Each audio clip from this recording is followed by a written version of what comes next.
Halo pemirsa, berjumpa bersama saya Margaret Angelina dalam Rumah Demokrasi edisi 17 Februari 2016. Pemirsa, satu persatu partai koalisi yang tergabung dalam KMP, Koalisi Merah Putih, merapat ke pemerintahan Presiden Jokowi. Seolah Prabowo dan Gerindra pun ditinggal sendiri, maka dari itu KMP pun dikabarkan akan bubar. Ada apa di balik ini semua?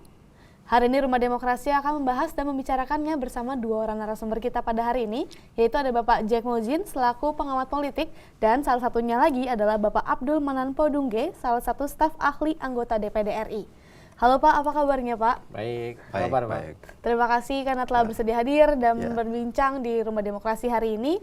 Dan pemirsa, hari ini kita akan membicarakan mengenai makna di balik KMP yang mendukung pemerintahan Republik Indonesia pada hari ini. Nah Pak, sebelum kita beranjak lebih jauh dari topik kita pada hari ini, sebenarnya apa benar Pak yang akan kita bicarakan pada hari ini, yaitu Koalisi Merah Putih didera aroma perpecahan? Salah satunya Pak mungkin? Ya, baik. Saya dulu ya. Ya, boleh. Terima kasih. Saya ucapin buat pemirsa yang tetap setia dengan Binus TV ya. Kalau kita bicara KMP, hari ini juga saya kebetulan pakai Merah Putih. Merah Putih. Simbol KMP itu adalah Koalisi Merah Putih. Dan kita tentu tidak lepas daripada sejarah daripada KMP.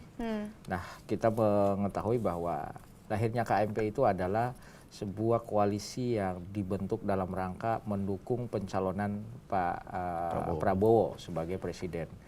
Nah, ketika Pilpres kemarin, di mana kemudian Koalisi Merah Putih yang terdiri, yang dimotori oleh Partai Golkar dan kemudian Partai Gerindra, ada di dalamnya ada Partai Persatuan Pembangunan, ada PKS, kemudian PAN, dan Golkar tadi yang memotorinya, dan ada beberapa lagi. Itu sebenarnya tidak lepas dari dinamika politik yang memang sebelumnya muncul dua figur presiden ketika itu. Karena kita bicara KMP hari ini, itu tidak bisa lepas daripada sebelumnya. Kita harus memahami dulu supaya seperti apa proses daripada atau konstelasi politik dari KMP itu seperti apa. Nah, jadi saya menjelaskan hari ini KMP itu tidak lepas daripada keberadaan awal untuk memberikan dukungan politik kepada Pak Prabowo dan Pak Hatta. Ya. Nah, sebelumnya kan kita mengetahui bahwa kenapa kemudian Golkar merapat. Yang biasanya Golkar itu selalu ya kan merapat pasca Pilpres, merapat pada pemerintahan. Tapi sampai sesudah Pilpres, Golkar berada pada Koalisi Merah Putih. Yang kita paham betul bahwa Koalisi Merah Putih itu bukan merupakan koalisi dari pendukung pemerintah. Ada dua dalam bicara koalisi pemerintah, koalisi politik, yaitu KMP, itu adalah koalisi di luar pemerintahan, dan yang di dalam pemerintahan, nah itu kita kenal KIH, Koalisi Indonesia Hebat. Nah, di dalamnya itu ada dimotori oleh PDIP, ada Nasdem, ada PKB, ada Hanura, dan ada berapa lagi ya partai-partai pendukung pemerintahan. Nah, ini menarik. Kita melihat sejarah khusus ya Partai Golkar. Kenapa saya katakan dinamika politik di bangsa ini selalu Partai Golkar menentukan arahnya. Dulu ketika Golkar berada di luar kubu daripada Pak SBY dalam hal ini, maka ketika selesai dulu SBY dengan Pak Budiono, ketika itu kan Golkar berada di luar dengan mendukung Pak Yusuf Kalla. Tapi kemudian ketika mereka tidak menang, mereka merapat ke pemerintahan. Tapi pada Pilpres tahun ini itu berbeda. Mereka kemudian mengambil sikap berada di luar pemerintahan. Nah, inilah kemudian yang melihat bahwa sebenarnya kekuatan KMP itu ada di beberapa partai yang saya melihat juga adalah tidak lepas daripada permainan Partai Golkar. Kita tahu bahwa Pak Prabowo juga itu adalah orang yang berasal dari Partai Golkar, gitu kan. Nah, sebenarnya ini yang kita harus pahami. Nah, dalam proses ini berjalan, saya melihat bahwa banyak hal-hal kejadian-kejadian politik yang menurut saya kemudian memang benar. Saya mengawali diskusi kita hari ini bahwa tidak ada yang abadi. Yang abadi adalah kepentingan. Itu yang penting buat saya. Baik Pak, dan menariknya pemirsa, hari ini kita akan melihat dari dua sisi. Kalau dari Pak Jack ada sebagai pengamat, yaitu dari luar, kita hari ini kedatangan Pak Manan. Pak Manan selaku staf ahli DPD, mungkin mengetahui dari dalam seperti apa sih sebenarnya aturan atau jalan main pemerintahan dan khususnya KMP sendiri di dalam parlemen itu seperti apa sih Pak? Ya, makasih Mbak Margaret. Terima kasih para pemirsa sekalian. Saya telah diundang pada siang hari ini untuk membicarakan hal-hal yang terkait dengan masalah KNP. Jujur, sebelum saya masuk ke persoalan menyangkut masalah apa KMP sudah masuk ke pemerintah, ya, saya perlu sampaikan bahwa DPD RI jujur dari kemarin itu sempat ada statement dari salah satu ketua umum partai politik, yakni ketua umum PKB, yang menghendaki DPD sendiri harus dibubarkan. Ya. Nah, ini menarik sebenarnya menurut saya. Kenapa harus menarik? Ada dua sisi yang kita lihat sebelum saya masuk ke KNP ya. Yang pertama adalah statement itu adalah statement politik. Statement politiknya Pak Muhaimin itu sengaja dihembuskan itu dalam rangka ada dua sisi kita lihat. Sisi yang pertama, di balik pernyataan beliau itu justru akan memperkuat DPD itu sendiri, atau justru ada keinginan untuk membubarkan DPD. Kenapa? DPD sendiri sampai hari ini keberhadirannya itu oleh masyarakat dan sebagainya itu dari segi kewenangannya itu sangat kecil sekali. DPD sendiri apa tuh, Pak? Hanya pengawasan. DPD itu hanya melakukan pengawasan terhadap jalannya pemerintahan, termasuk menyangkut pembangunan di daerah, terutama terkait dengan masalah daerah. Kemudian makanya dari kemarin-kemarin juga ada keinginan dari beberapa anggota DPD itu menghendaki adanya amandemen. Nah, kalau dari segi perolehan suara di masyarakat, semestinya yang diberi peran itu adalah DPD, ya kan? Karena representasi DPD itu adalah representasi masyarakat yang ada di daerah, lebih dekat dengan masyarakat. Ya. Contoh saja, suara yang terbanyak di DPD RI itu dari Jawa Barat. Ya, nomor satunya itu kurang lebih sekitar 4-6 juta.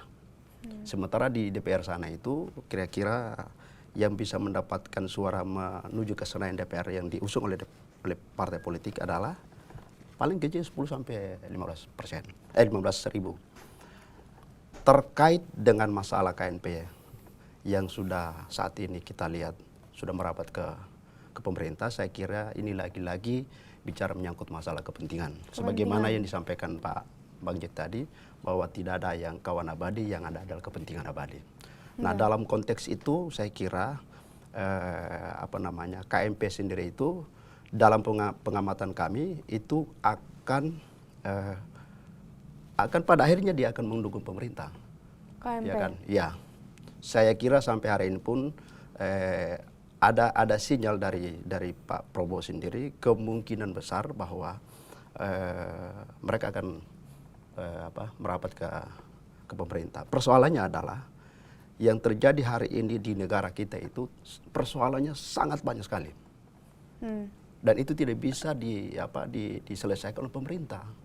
Maka satu-satunya adalah kita berharap bahwa KNP hari ini itu mensupport. Kalau perlu ikut masuk ke dalam sistem pemerintahan, ayo kita rame-rame mengurus negara ini. Negara kita itu dalam kondisi hancur loh. Nah, oleh karena itu saya kira, menurut saya, bahwa yang pertama kali masuk ke KNP itu kan adalah Partai Amanat Nasional. Kemudian ini belakangan Golkar. Kemudian kita berharap Gerindra maupun PKS ikut serta di dalam. Dalam kacamata kami bahwa negara ini harus diurus bersama-sama. Ya kan, harus diurus oleh semua komponen masyarakat, baik masyarakat yang ada di luar partai politik maupun yang ada di partai politik itu sendiri, saya kira. Namun uniknya sebenarnya adanya koalisi Indonesia Hebat ataupun koalisi Merah Putih itu hanya baru ada pada periode ini ya Pak? Ya. Sebelumnya hanya ada mungkin koalisi oposisi dan koalisi dalam ya, pemerintah, menunggu pemerintah dan koalisi. Nah, ada kabar mengatakan bahwa perpecahan ini sebenarnya tercium sejak P3 didera konflik. Apakah itu betul Pak? Jangan dijawab dulu karena setelahnya akan kita bahas Pak. Jangan kemana-mana pemirsa, tetap di Rumah Demokrasi.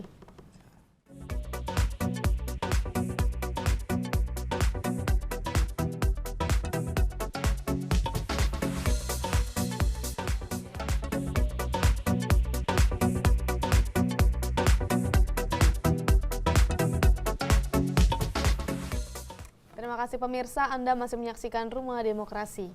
Pak, kita lanjutkan ke pertanyaan yang tadi sempat terpotong. Apakah memang perpecahan ini diawali oleh adanya konflik di kubu P3, Pak? Ya, jadi gini, sebenarnya persoalan awal mula itu menyangkut masalah Golkar.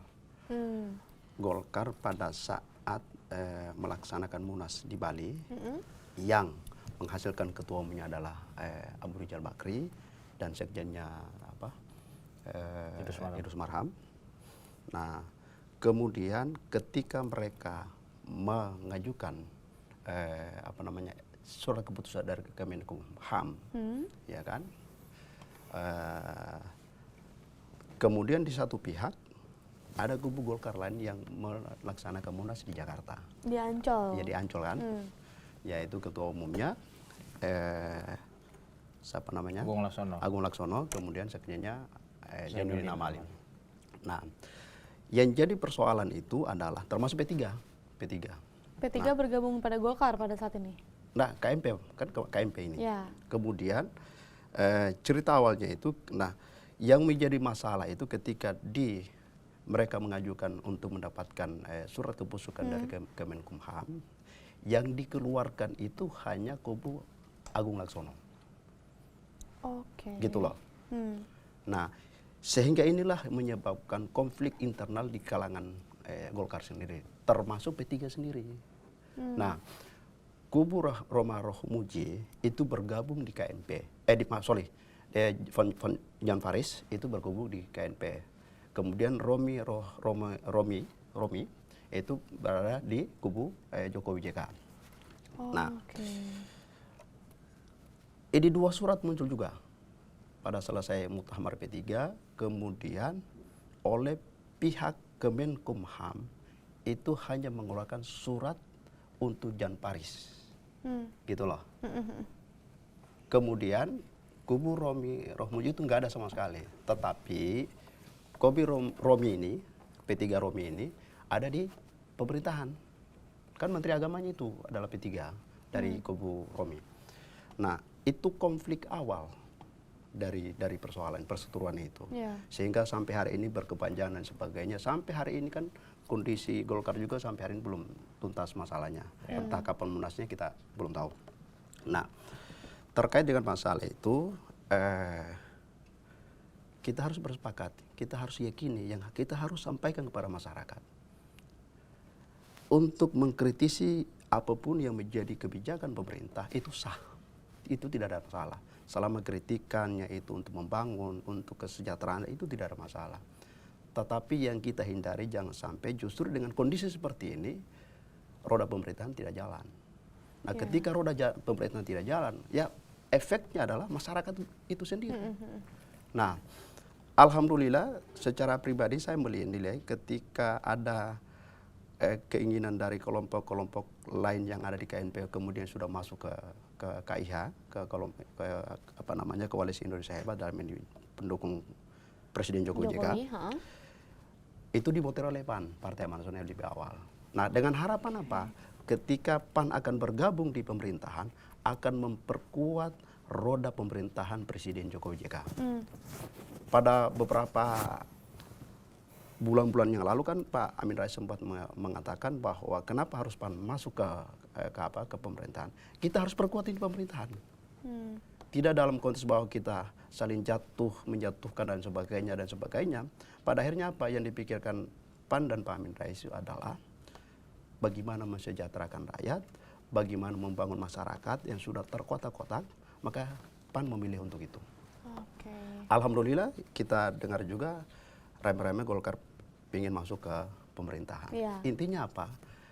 Saya tidak ingin menyatakan bahwa ingin membagi kue di pemerintahan, tetapi saya punya penilaian secara pribadi bahwa kehadiran nanti PAN, Golkar ke pemerintahan itu dalam rangka untuk mendukung secara total program pemerintah yang ada di Jokowi JK. Baik Pak. Nah, diawali oleh Golkar dan P3 seperti itu. Nah, sebenarnya kita juga melihat berita beberapa waktu terakhir ini bahwa Surya Dharma Ali yang dipecat oleh Romi Hurmuzi menjadi penyebabnya, dikatakan seperti itu. Setelah Kedokopo menggelar muktamar, otomatis kaki P3 tak berpihak penuh di KMP. Lalu puncaknya ketika Sekretaris Jenderal P3 Kubu Jan Farid Ahmad Dimyati Natakusuma menyatakan bahwa ia merasa partainya tidak merasakan manfaat bergabung dengan koalisi Merah Putih. Nah, pertanyaan yang menurut saya menarik adalah sebenarnya manfaat seperti apa sih Pak yang memang yang diharapkan oleh partai yang bergabung dalam satu koalisi? Kalau dilihat dari pengamatan Pak Jack sendiri. Ya, kalau saya sih nggak ada satu partai yang dibentuk kalau tidak untuk kekuasaan. Jadi itu sebenarnya intinya bahwa lahirnya partai adalah dengan satu tujuan mereka untuk merebut kekuasaan. Nah, tapi kemudian kekuasaan itu untuk siapa ini?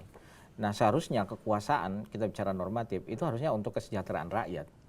Tapi memang fakta yang realitas politik yang ada saat sekarang, ketika kemudian coba kita mengamati pada saat hampir semua anggaran dasar partai itu kan dia orientasinya pada rakyat.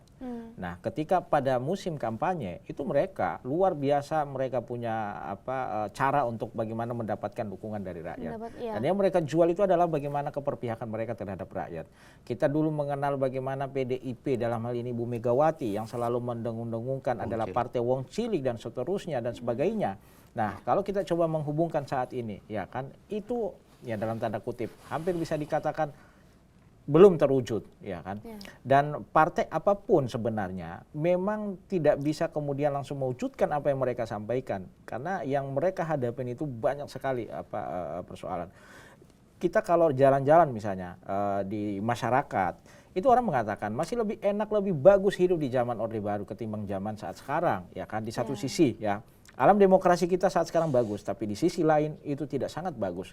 Kalau kita semalam saya menyaksikan dalam salah satu ya kan tayangan televisi, posisi Indonesia dan itu adalah hasil yang diungkapkan oleh Lemhanas ketika ada pertemuan pada tahun yang lalu di kepresidenan bahwa Republik Indonesia ini sudah pada posisi yang dalam tanda kutip adalah dalam kondisi yang sangat membahayakan semua. Darurat narkoba, darurat terorisme dan sebagainya. Semalam ada LGBT gitu kan. Nah, itu mulai ada upaya-upaya. Nah, belum lagi kemudian kita bicara tentang politik. Nah, makanya memang ada pro dan kontra. Seharusnya ya kan politisi-politisi yang ada di Senayan itu berpikir tidak hanya untuk kepentingan mereka. Mereka harus mampu berpikir untuk kepentingan rakyat ya kan. Nah, tapi dari perspektif teori sebenarnya kita menarik sebenarnya kalau menurut saya memang di satu sisi di Republik ini tidak dikenal ada partai oposisi atau partai pemerintah sebenarnya karena kita tidak mengadopsi sistem pemerintahan, sistem politik itu. Tapi ini kenapa terjadi itu tidak lepas daripada yang saya bilang tadi kekuasaan politik. Ketika kan kalau kita melihat pada saat periodenya Pak SBY dengan Pak Yusuf Kala, ketika itu PDIP yang memotori ya kan oposisi dan sesudah itu masih juga pada posisi oposisi 10 tahun mereka bersahabat dan ketika mereka menguasai hari ini dengan menggolkan seorang Jokowi yang dari wali kota kemudian jadi gubernur dan menjadi presiden. Nah, kemudian mereka mencoba ya kan banyak sekali kemarin kalau kita bicara tadi konflik partai politik misalnya itu juga sebenarnya tidak lepas daripada rekayasa dan skenario dalam tanda kutip ya kan bagaimana ingin memecahkan koalisi yang ada dan itu sebenarnya itu berhasil. Tapi sekalipun itu tidak secara keseluruhan berhasilnya. Kita coba melihat misalnya dari apa yang diceritakan Bung Manan tadi bahwa P3 misalnya, ya kan itu kan sebenarnya juga merupakan upaya daripada pemerintah dalam hal ini tangan Menkumham, ya kan sebagai orang siapa? Orang PDIP. Dia berasal dari PDIP yang mencoba mengeluarkan sebuah aturan yang menjadi berbeda. Kalau untuk P3 dengan Golkar itu menjadi berbeda dengan pelaksanaan musyawarah nasionalnya mereka. Dan sebenarnya dari situ sebenarnya awal bagaimana kemudian pemerintah dalam hal ini partai penguasanya itu karena di parlemen mereka bukan menjadi penguasa. Secara normatif harusnya mereka menjadi ketua DPR. Ya kan? Tapi yang menjadi ketua DPR hari ini adalah bukan partai pemenang. Karena kenapa? Mereka mampu merubah daripada aturan yang seharusnya yang menjadi ketua partai politik itu adalah PDIP, tapi hari ini menjadi ketua DPR adalah dari Partai Golkar. Nah, ini kan memunculkan itu yang saya bilang tadi kekuasaan. Memunculkan apa? Karena mereka tidak mendapatkan posisi dan itu sangat berbahaya. Kenapa mereka harus menguasai parlemen? Sehingga Pak Jack yang mengatakan bahwa tujuan masuk dalam koalisi yaitu tidak jauh dan tidak beda adalah kekuasaan, kursi dalam DPR, dan balik-balik adalah kepentingan pribadi, seperti itu Pak. Betul. Sehingga di sini dapat dikatakan juga bahwa kalimat dari P3 sendiri yaitu diwakili Ahmad Dimyati Natakusuma yang mengatakan tidak merasakan manfaat adalah manfaat tidak mendapatkan kekuasaan tersebut Pak. Iya, betul. Jadi memang benar itu saya bilang bahwa mereka melihat bahwa ada suatu upaya untuk memecah belah, ya kan? Kalau kita bicara koalisi ini kan topik kita adalah bicara KMP. Kenapa kemudian mereka bergabung pada pemerintah gitu loh? Ini karena memang ada satu kondisi yang memang boleh dikata by design yang dilakukan oleh pemerintah, saya kira, agar supaya kalau ini kemudian utuh, bahaya. KMP kalau utuh itu sangat berbahaya, dan banyak sekali kebijakan-kebijakan yang kita melihat menjadi agak sedikit berbeda ketika pemerintah mau ke kanan, KMP yang ada di parlemen yang menguasai parlemen itu ke kiri itu sangat berbahaya. Namun sebenarnya bukankah pemerintah seharusnya memang memiliki partai atau koalisi oposisi Pak? Jangan dijawab dulu karena setelah ini akan kita bahas lebih lanjut. Jangan mana-mana pemirsa, tetap di Rumah Demokrasi karena perbincangan ini akan semakin menarik.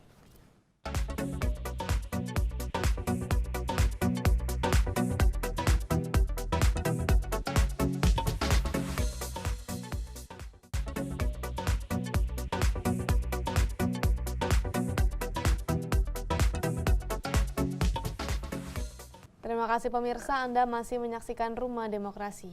Pak, melanjutkan pertanyaan yang tadi terpotong lagi. Sebenarnya kan KMP ini dibuat sebagai partai oposisi, koalisi oposisi. Lalu dengan tergabungnya mereka ke dalam KIH, apakah memang itu baik dilaksanakan seperti itu? Atau pemerintahan justru butuh oposisi untuk sebagai pengawas seperti itu? Pak Manan mungkin? Saya kira gini, yang harus kita pahami saat ini adalah di pentas politik nasional itu kan sejak 2014 kemarin itu ada dua kelompok besar, dua koalisi besar. Koalisi Indonesia Hebat sama Koalisi Merah Putih. Koalisi Indonesia Hebat inilah partai politik yang ada di sana itu PKB, Nasdem, PDIP, dan lain-lain, Hanura.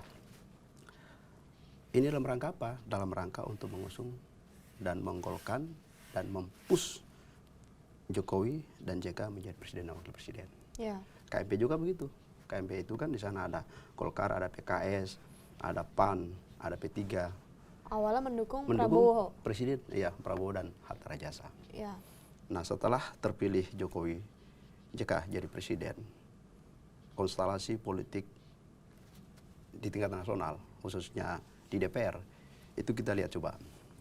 Ketika pemerintah Jokowi JK, yang dalam hal ini KIH, kemudian mengajukan ke legislatif dalam DPR, itu kan dikuasai oleh KMP, Koalisi Merah Putih. Nah, ketika pemerintah itu mengajukan ke DPR,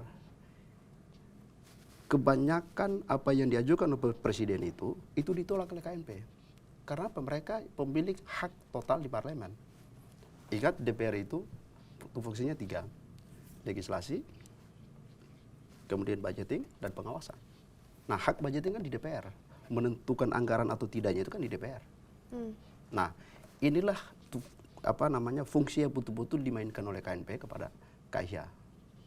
Nah, tetapi kalau ini dibiarkan, ya kan? Ini kan konflik politik yang menurut kita itu tidak sehat buat masyarakat, tidak sehat. Betul sekali.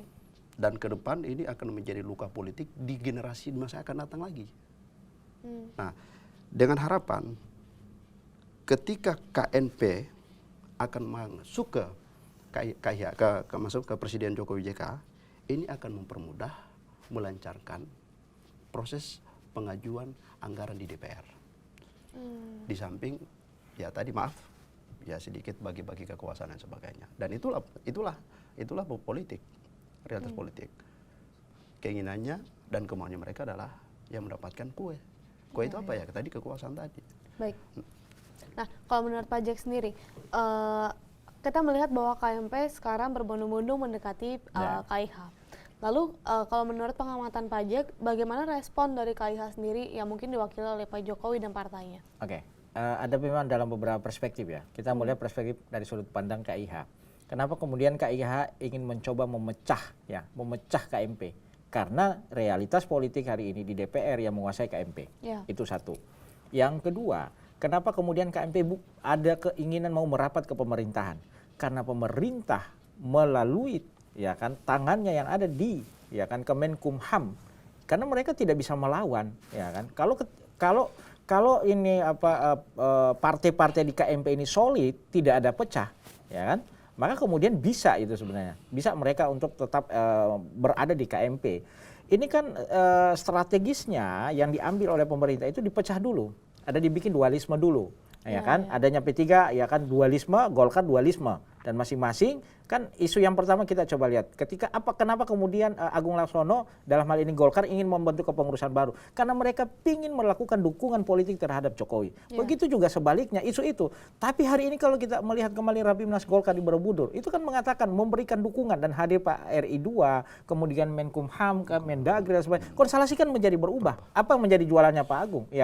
Artinya bahwa memang berhasil pemerintah melalui Kemenkumham itu memecah ini. Nah, target mereka. Nah, otomatis yang di KMP dalam hal ini Golkar, beda dengan misalnya PAN, Partai Amanat Nasional. Dalam hal ini kan mereka mendukung, belum menyatakan untuk masuk di dalam kabinet pemerintahnya, tapi awalnya itu kan mendukung, dan mereka tidak dalam posisi seperti dua partai tadi. Tapi itu menarik, kenapa Partai Amanat Nasional mendekat itu bisa ada banyak tafsir, yang hanya tahu adalah ketua umum. Tapi kita sebagai pengamat melihat bahwa itu tidak lepas daripada ingin mendapatkan ini tadi posisi, Tapi itu kalau kita bicara tentang partainya, kalau kita bicara tentang Pak Prabowo-nya sendiri itu sebenarnya ada apa Pak di balik ini semua? Karena kita melihat bahwa tidak hanya partainya yang mendekat kepada KIH ataupun Pak Jokowi, namun juga Pak Prabowo-nya sendiri. Nah, kita Pak Prabowo itu kan sebagai seorang negarawan, kan. Memang ketika kemudian setelah selesai pertarungan Pilpres, saya kira itu menghargai luar biasa sekali, beliau datangkan bersilaturahmi, dan itu banyak menimbulkan sebuah penafsiran. Tapi pada akhirnya ada berbagai macam pandangan bahwa Pak Prabowo sudah merapat merapat ke mana, ke pemerintahan, dan ini mau dibubarkan KPN dan seterusnya. Tapi apa yang dilakukan Pak Prabowo dalam konteks bicara bangsa hari ini, dia lebih melihat bahwa ini tidak bisa kemudian, bangsa ini tidak hanya dibangun oleh satu partai atau satu tadi ini pemerintahan. Ini harus, karena kita ini kalau saya melihat saat sekarang ini, bangsa saat sekarang ini dalam posisi yang sangat membahayakan. Nah, kalau kemudian politik ini akan tidak stabil, maka ini akan memberikan dampak-dampak yang lain. Kenapa kemudian kalau kita melihat Orde Baru, saya bukan pendukung Orde Baru, tapi kita melihat bagaimana kemudian dari sisi ekonomi stabil, dari semua sisi keamanan stabil, semua hampir stabil, karena bisa dikendalikan oleh seorang presiden, dalam hal itu Pak Soeharto. 32 tahun loh dia berkuasa. Dan dia mampu menstabilkan. Nah, kalau kita membandingkan saat sekarang, menjadi pertanyaan menarik adalah kenapa kemudian saat sekarang tidak begitu stabil? Partai-partai, jangankan partai yang pecah, organisasi-organisasi yang bukan politik pun kan ada dualisme. Misalnya seperti apa? Organisasi KM, kepemudaan, organisasi misalnya PSSI misalnya. Memang hari ini tanggung jawab pemerintah ini yang memang yang harus dia lakukan, betul-betul harus membuktikan apa yang mereka sampaikan pada rakyat ketika pemilu. Mereka harus bagaimana mensejahterakan, bagaimana mereka menstabilkan semuanya, Tidak hanya sekedar kemudian bicara tentang politik. Nah, tapi semua itu kembali kepada apa kepentingan politik yang hari ini. Jadi kembali yang tadi saya katakan bahwa hari ini kepentingannya Pak SBY juga, dia ingin mencari, Karena selama ini yang menguasai KIH itu adalah PDIP. Dan ingat, yang menjadi nahkoda di KIH itu dalam ini Koalisi Indonesia Hebat, itu bukan Pak Jokowi, tapi Ibu Mega. Nah, disinilah sebenarnya persoalannya. Dia seorang yang bukan ketua partai, tapi menjadi presiden Republik ini. Dan itu juga merupakan salah satu mementahkan sebuah teori politik yang harus menjadi presiden itu adalah yang lahir dari mana? Dari ketua-ketua partai. Dan itu dia mampu mengalahkan ketua-ketua partai dalam Golkar, Prabowo dan sebagainya. Dan termasuk Megawati sendiri. Nah, di KIH itu sendiri yang nahkoda PDIP, saya melihat bahwa ternyata memang tidak satu ini komandonya menjadi ada dua. Kita masih ingat betul ketika kemudian bagaimana Ibu Megawati memperlihatkan kekuasaan dia dan bagaimana dia sehingga mendapatkan kritik yang tajam dari masyarakat sampai muncul bahwa Jokowi di satu sisi sebagai presiden dan dia juga sebagai petugas partai. Nah itu kan sebenarnya dalam konteks komunikasi politik itu ada pesan yang memberikan di situ ruang. Nah kenapa kemudian ini Jokowi ini presiden kita ini sudah tidak mulai nyaman dia mengambil sebuah keputusan kan dia lagi-lagi harus berkomunikasi berkonsultasi dengan PDIP dan seterusnya. Nah dia harus mengambil ini ya kan kawan, dia harus mengambil kawan. Yang dia lihat, yang dia lirik adalah partai yang paling mampu memainkan peran ini adalah di KMP adalah Partai Golkar. Baik, gitu. Sehingga Bapak mengatakan bahwa sebenarnya tergabungnya ataupun perpecahan KMP yang bergabung dalam KIH ini tidak hanya memberikan keuntungan kepada pihak KMP saja, namun juga kepada KIH, seperti itu. Betul. Jadi ada kepentingan sebenarnya itu yang saya bilang tadi bahwa ada kepentingan. KMP, KIH itu punya kepentingan, ya kan? Ya. Dan presiden itu juga punya kepentingan. Ya, karena kalau hari ini presiden RI 1 maupun RI 2 dalam hal ini Pak Jokowi dengan Pak Yusuf Kala itu bukan ketua partai. Baik. Itu persoalannya di situ. Ya. Baik. Kalau misalnya menurut Pak Manan sendiri sebagai salah satu anggota dari staf ahli DPD yang mungkin mewakili pemerintahan Republik Indonesia juga kepada masyarakat. Sebenarnya komunikasi seperti apa sih yang sudah dilakukan oleh pihak pemerintahan kepada masyarakat sendiri? Atau memang selama ini memang para pemain politik ini hanya memainkan perannya saja tanpa mementingkan kepentingan masyarakat? Saya kira ada benarnya apa yang disampaikan Mbak tadi, bahwa selama ini kan kita lihat bahwa ini permainan politik. Nah, tetapi yang menjadi penyesalan buat kita adalah ketika ini sebuah permainan politik atas nama kesejahteraan rakyat, atas nama untuk membangun bangsa Indonesia ini, tetapi fakta di lapangan bahwa terjadilah konflik-konflik politik tadi. Dan ini tuh menurut saya tidak sehat. Tidak sehat.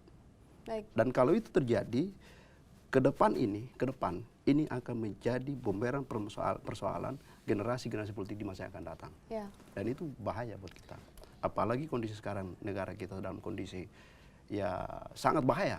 Nah, tetapi saya melihat dari perspektif positifnya bahwa ketika kalau ini terjadi, Golkar masuk ke KIH, kemudian Gerindra apalagi, ini menurut saya dari kalau saya memandang dari sisi positifnya, ini dalam rangka untuk memperkuat pemerintahan Jokowi JK. Saya tidak melihat dari sisinya ada di sana ada PDIP-nya atau Megawati-nya, tidak. Tapi saya yakin dan percaya bahwa mereka masuk ke dalam itu dalam rangka apa? Dalam rangka memperkuat pemerintahan Jokowi JK. Apa harapannya? Karena pada saat Jokowi JK mengkampanyekan dia sebagai presiden dan wakil presiden dalam rangka untuk mensejahterakan. Dan itu yang ditunggu oleh masyarakat sampai hari ini. Tadi Pak Manan juga sedikit menyinggung tentang generasi politik ke depannya dan juga Pak Jek juga menyinggung tentang komunikasi politik. Sebenarnya Pak, kalau kita berpikir ke depan, lebih jauh ke depan, generasi Indonesia ini pasti yang memiliki tanggung jawab untuk memperbaiki sebagai panggung politik Indonesia. Komunikasi politik seperti apa sih Pak yang memang harus dijalankan oleh pemerintahan sekarang supaya generasi ke depannya itu diperbaiki, tidak seperti sekarang? Lagi-lagi jangan dijawab dulu karena setelah ini kita bahas, jangan kemana-mana pemirsa, tetap di Rumah Demokrasi.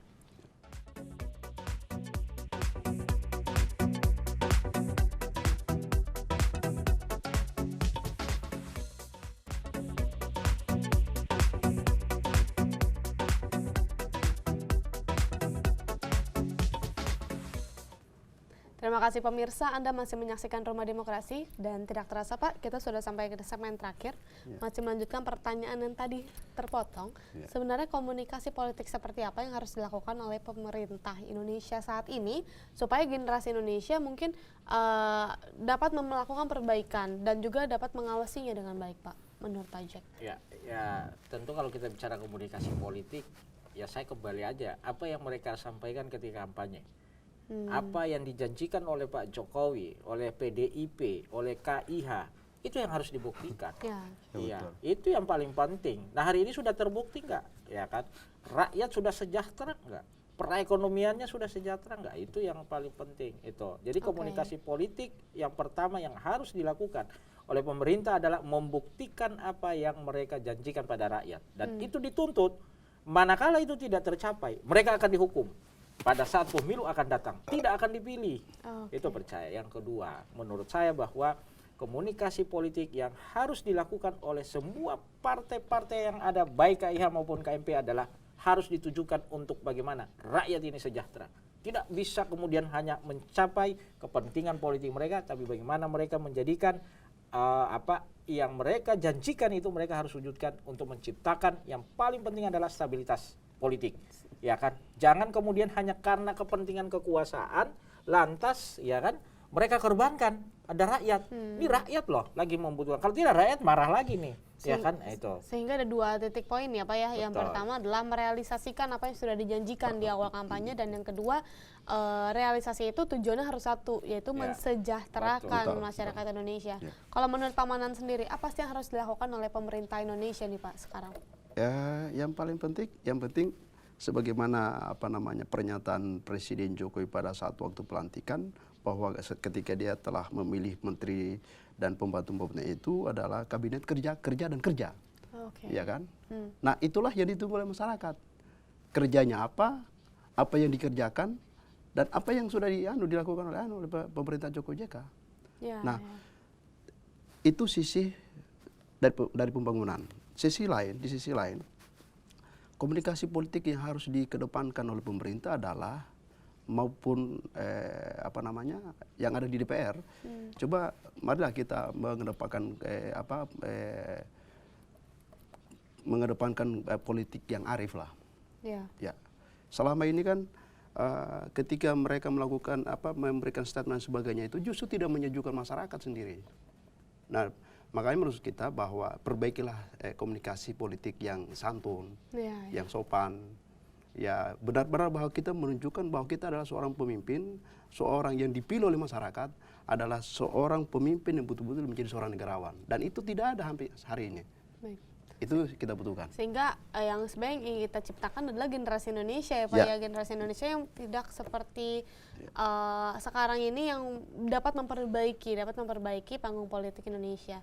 Baik Pak, seandainya kalau KMP akhirnya bubar, lalu juga seluruhnya bergabung kepada KIH, ini baru terjadi Pak pada sejarah Indonesia.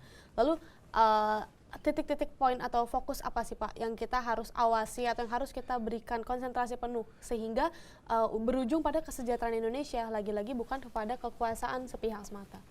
Mungkin dari Pak Jack? Ya, jadi sebenarnya dari sisi yang berbeda, saya setuju ada partai yang tidak semua juga mendukung pemerintah. Karena kalau semua mendukung pemerintah, ya kita kembali lagi seperti yang zaman dulu.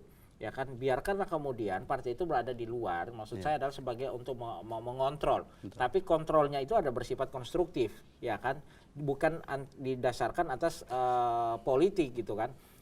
Saya kira juga Pak Prabowo kemarin juga menyatakan gitu kan, sebagai partai dia, selama kemudian pemerintahan memberikan kebijakan-kebijakan yang pro terhadap masyarakat, mereka akan memberikan dukungan. Saya kira itu bagus ya kan. Tinggal bagaimana konsistensi dari apa yang disampaikan termasuk oleh Pak Prabowo dan tapi lagi-lagi saya kira apa yang disampaikan oleh para politisi itu hanyalah sekedar semua ya kan live service ya, sebagai sebuah ya kan, kalau bahasa Ahmad Alwa panggung sandiwara ya kan. Namanya hari ini memang belum ada sih kita melihat bahwa bagaimana mereka ingin mewujudkan apa yang mereka janjikan itu yang selama kemudian rumusnya masih bahwa kepentingan itu adalah menjadi sesuatu yang mereka jadikan sebagai pedoman ya kan, dalam hal ini kepentingan politik ya. Kepentingan yang dimaksud oleh saya adalah kepentingan bagaimana meletakkan rakyat di atas segala-galanya. Itulah sebenarnya hakikat daripada, termasuk juga hakikat dari pembentukan Republik Indonesia oleh Founding Father. Bagaimana kesejahteraan rakyat dicapai. Begitu juga sebenarnya lahirnya partai-partai politik dalam rangka untuk mewujudkan itu sebenarnya. Itu poin yang paling penting buat saya. Oke, nah kalau menurut Pak Manan sendiri sebenarnya bergabungnya KMP ke KIH, poin penting atau mungkin kesimpulan Pak pada pembicaraan kita pada hari ini sebenarnya gimana sih Pak? Justru akan memperkuat pemerintahan. Ya. Karena di pundaknya pemerintahan Jokowi JK adalah rakyat. Ya kan? Rakyat dan 200 sekian juta. Ini yang dipikirkan di otaknya Pak Presiden. Kalau itu dibiarkan Presiden jalan sendiri, JK juga jalan sendiri dan sebagainya, maka kesejahteraan yang kita harapkan dan kampanye-kampanye mereka kampanye pada saat itu dia tidak akan jalan. Karena apa? Karena faksi-faksi politik terlalu kuat. Nah, saya sangat setuju dan sangat bersepakat kalau KMP akan hadir di pemerintahan dalam rangka untuk memperkuat program yang dijalankan oleh Presiden Jokowi JK. Oke, baik. Kira itu. Luar biasa. Jadi seandainya memang kalau KMP memang ini bergabung kepada KIH, diharapkan memang memperkuat ya Pak ya, sehingga memang yang tadinya terlalu banyak pro kontra, akhirnya kalau misalnya bergabung, proses untuk pembuatan keputusannya juga akan lebih mudah, lebih cepat seperti itu. Baik Pak, pertanyaan singkat. Sebelum itu, saya kira gini, kita berharap dari KMP atau dengan masyarakat manapun ataupun dari kelompok KIH, jangan sampai ada muncul pernyataan bahwa ketika gabungnya KNP ini menjadi persoalan politik di internal lagi. Jangan seperti itu lagi. Bahwa mereka masuk ke dalam rangka untuk apa? Dalam rangka untuk memperkuat pemerintahan, saya kira itu. Baik Pak. Nah, pertanyaan terakhir Pak yang harus dijawab dengan hanya satu kata Pak. Apa yang harus dilakukan oleh generasi Indonesia Pak, sehingga dapat mengontrol ataupun mengawasi panggung politik Indonesia? Hanya satu kata Pak. Pak Jack? Kerja. Sama, kerja. Kerja. Baik, luar biasa perbincangan kita hari ini. Memang panggung politik Indonesia sangat menarik. Jika kita bicarakan 1 jam mungkin tidak cukup, atau mungkin berjam-jam pun tidak akan cukup. Sebelumnya terima kasih kepada Pak Jack juga Pak Manan telah bersedia hadir di sini, telah bersedia berbagi di sini juga, sehingga apa yang kita bicarakan hari ini mungkin bermanfaat bagi seluruh smart viewers, bagi seluruh pendengar dimanapun mereka berada. Terima kasih sekali lagi, dan pemirsa, itu dia perbincangan kita pada hari ini. Ada satu kutipan kalimat, berikan aku 1000 orang tua, niscaya akan kucabut Semeru dari akarnya. Namun berikan aku 10 pemuda, niscaya akan kuguncangkan dunia. Sekarang giliran kita generasi Indonesia, bagaimana cara kita mengguncangkan dunia, dimulai dengan kita bagaimana kita mengguncangkan panggung politik Indonesia untuk menjadi lebih baik lagi. Saya Margareta dan seluruh kru yang bertugas pamit undur diri, sampai jumpa di Rumah Demokrasi selanjutnya.